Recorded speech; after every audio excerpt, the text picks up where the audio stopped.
ఈ అపాలజీస్ నేను చెప్పాల్సిన వ్యక్తులు ఎవరంటే, ఆ రోజు ఆ స్టేజీ మీద ఉన్న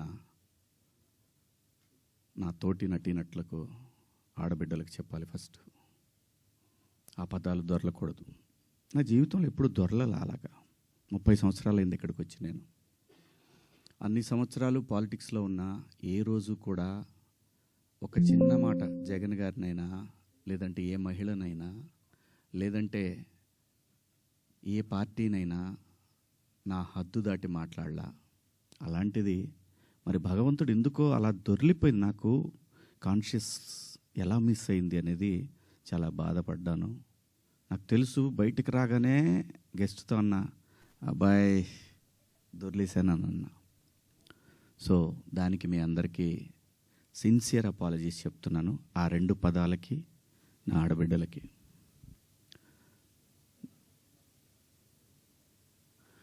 ఇక నేను ఇచ్చిన స్టేట్మెంట్కి మాత్రం కట్టుబడే ఉన్నాను. దాంట్లో ఎవరికి భయపడేదే లేదు. ఆ 2 పదాలు మాత్రం unparliamentary. From my soul I regret.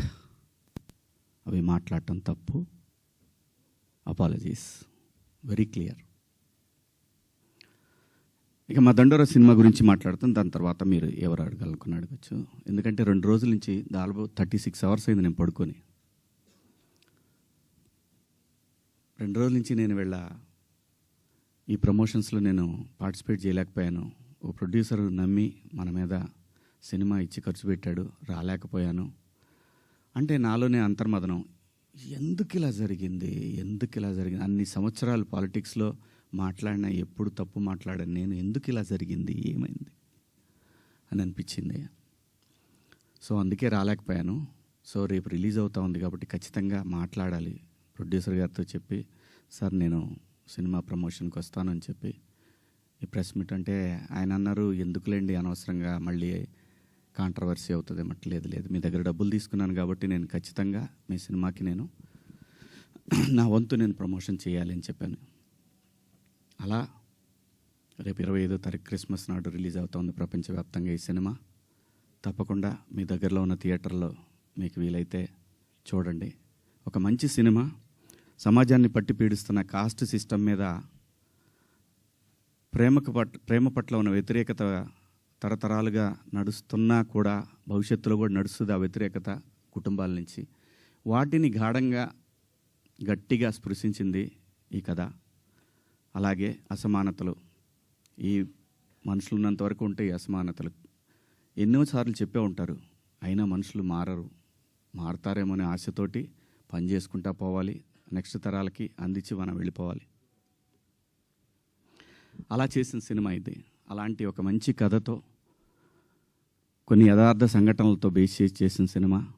ఈ సినిమాకి పనిచేసిన ఆర్టిస్టులు అందరూ కూడా చాలా గొప్పగా చేశారు, చెప్పాను మొన్న. అలాగే ఈ సినిమాకి పనిచేసిన మ్యూజిక్ డైరెక్టర్ కానివ్వండి, ఆర్ట్ డైరెక్టర్ కానివ్వండి, ప్రతి ఒక్కళ్ళు కూడా నేటివిటీని ఆ 1998, 2000 ఇంకా అంతే 2005 ఆ మధ్యలో వచ్చినటువంటి ఇన్సిడెంట్లను బేస్ చేసుకొని ఒక చక్కటి లవ్ స్టోరీ విత్ కాస్ట్ని గట్టిగా చాలా గట్టిగా స్పృశిస్తూ చేసిన సినిమా ఇది. సో దగ్గరలో ఉన్న థియేటర్లో మీరు అందరూ వెళ్ళి చూడండి. పండగే కాబట్టి అందరూ వెళ్ళి చూస్తారని ఆశిస్తూ,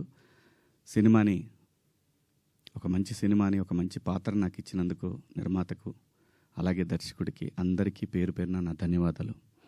ఇంకా కమింగ్ టు ద పాయింట్, ఇది నా వ్యక్తిగతం. ఇక్కడి నుంచి నేను చెప్పేదంతా కూడా వ్యక్తిగతం.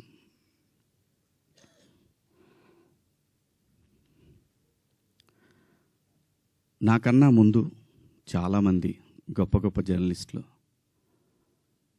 లైక్ గంగాధర్ శాస్త్రి గారు కానివ్వండి, తెలుగు జాతి మొత్తం వాళ్ళ మాటల్ని వింటూ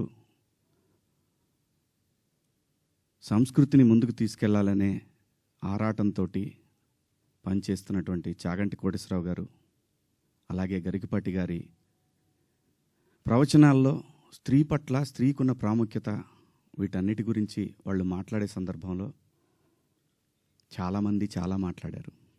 మరీ ముఖ్యంగా సినిమా ఇండస్ట్రీ గురించి కూడా అలాంటివి చెయ్యొద్దు మీరు. అలా చేయటం వల్ల, అలా ఉండటం వల్ల, అలాంటి కట్టుబొట్టు వల్ల బయట సినిమాలో ఎలాగైనా చేసుకోండి మీరు. దానికి సెన్సార్ ఉంటుంది కాబట్టి మీరు పరిధులు దాటలేరు. బయటకు వచ్చిన తర్వాత మీరు ఇబ్బందులకు గురవుతారనే విషయాన్ని పదే పదే ఎంతోమంది పెద్దవాళ్ళు, సంస్కృతి సంప్రదాయాల పట్ల అవగాహన ఉన్నవాళ్ళు జనరేషన్స్కి చెప్తూనే వచ్చారు.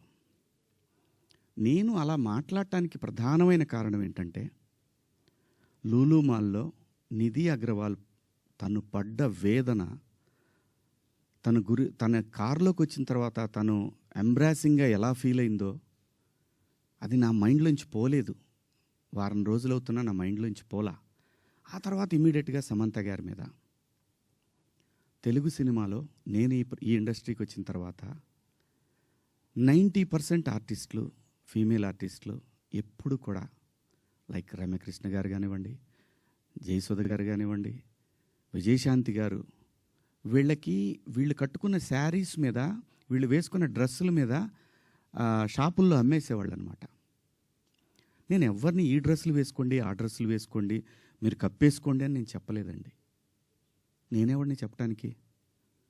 సమాజంలో ఏ రుగ్మత వచ్చినా కానీ సమాజం సినిమా వల్ల చెడిపోతుంది, మీరు వేసుకునే డ్రెస్సుల వల్ల చెడిపోతుంది, మీ సినిమా వల్లనే ఈ ప్రపంచం నాశనం అవుతుందనే మాటలు వింటూ ఉన్నాం. కాబట్టి తరచూ ఇక్కడే బతికి, ఇక్కడే నా కుటుంబాన్ని ముందుకు తీసుకెళ్తూ, నా పిల్లల్ని చదివించుకుంటూ, ఇక్కడొచ్చిన డబ్బులతో చదివించుకుంటూ, సినిమాని ఎవరు అనకూడదు అనే పంతాలో మనం ఎందుకు వాళ్ళకి అవకాశం ఇవ్వాలనేటటువంటి ఆలోచనతో నేను ఆ సందర్భంలో వచ్చిన మాటల్లో నాకు ఇప్పటికి కూడా నాకు నమ్మబుద్ధి కావట్లేదు. నేను ఆ 2 పదాలు నాకు ఎందుకు.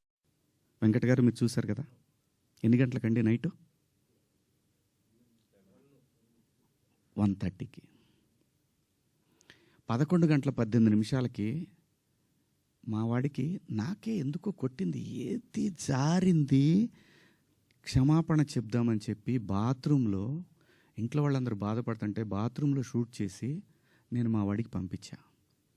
అది మీకు కూడా వినిపించాను వెంకట గారు, వేణు మీకు వినిపించాను.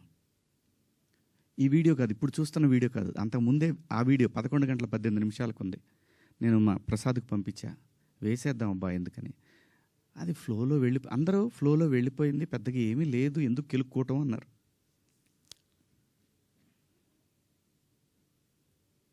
సో కర్మ ఎలా కాలిందో తెలీదు, కర్మ ఎవరిని వదిలిపెట్టదు.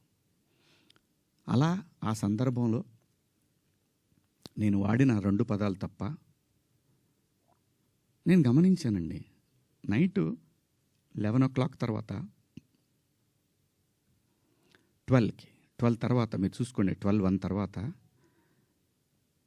కొన్ని ట్వీట్లు వెళ్తూ ఉన్నాయి, ఎవరికి ట్యాగ్ అవుతూ ఉన్నాయి. నాకు నిద్ర లేదు, పేర్లు కూడా గుర్తురాట్లా. స్త్రీల సమస్య మీద మాట్లాడుతూ ఉండే మన రాహుల్ వైఫ్ చిన్మయి గారు ఆవిడకి వెళ్తూ ఉన్నాయి, ఆవిడకి ట్యాగ్ చేస్తూ ఉన్నారు. ఇక్కడి నుంచే మొత్తం ట్యాగ్ చేస్తూ ఉన్నారు. ఆ తర్వాత మన అనసూయ గారికి ట్యాగ్ చేస్తూ ఉన్నారు. ఎందుకు చేస్తున్నారు నాకు అర్థం కాలేదు. సర్లే ఏదో పాపం ఆవిడ మాట్లాడుతూనే ఉంటుంది ప్రతిసారి కూడా, తప్పేం లేదు. నా తరఫు నుంచి 2 పదాలు దొరికినాయి కాబట్టి ఐ హ్యావ్ టు బేర్. ఏదైనా బేర్ చేయాల్సిందే. మనం దాన్ని ఓట్రిచ్చి కొట్టినా దానివల్ల ఏం ప్రయోజనం లేదు. ఎందుకంటే తప్పు నా వైపు ఉంది కాబట్టి నేను సర్దుకొని వెళ్ళాలి, తప్పదు. క్షమాపణలు చెప్పాను, ఇంకా చెప్తాను కూడా. ఆ 2 పదాలకి నేను ఎప్పుడు సెట్ అవుతానో నాకు తెలియదు, నా మైండ్ ఎప్పటికి సెట్ అవుతుందో తెలియదు. అటువంటి పరిస్థితిలో ఉన్నా. నా భార్య అయితే అసలు నువ్వు ఇలాంటి స్టేటస్లో ఉంది. ఎందుకంటే ఎవరికైనా ఫ్యామిలీ ముఖ్యం. తను రేపొద్దున వాళ్ళ బంధువుల్లో ఇదేంటి ఇలా మాట్లాడాడు శివాజీ అంటే తను ఎంబ్రాసింగ్గా ఫీల్ అవుతుంది కదా. నా పిల్లలు వాడి ఫ్రెండ్స్ ఇదేంట్రా మీ నాన్న ఇలా మాట్లాడు, విచ్ ఈజ్ హర్టింగ్. నా ఇంటెన్షన్ బ్యాడ్ లేదు. ఇంకొకటి, 30 సంవత్సరాల నుంచి నేను ఇక్కడ ఉంటున్నాను, ఏ రోజు నా దగ్గర నుంచి తప్పు జరగలేదు. ఆవేశంగా ఒక లెటర్ మాకు వెళ్ళిపోయింది. వెళ్ళిన తర్వాత వాళ్ళు డిస్కస్ చేయొచ్చు, ఏమని, కాదండి ఒకసారి శివాజీ తోటి మాట్లాడి ఆయనతోనే పెట్టిద్దాం ఒక అపాలజీ లెటర్ అని వాళ్ళు చెప్పొచ్చు. ఇవేవి జరగల. ఎవరికాళ్ళు ఆవేశంగా government of Andhra Pradesh, government of Telangana, CC to CP, CC to women మహిళా commission, CC to PM, CC to international affairs,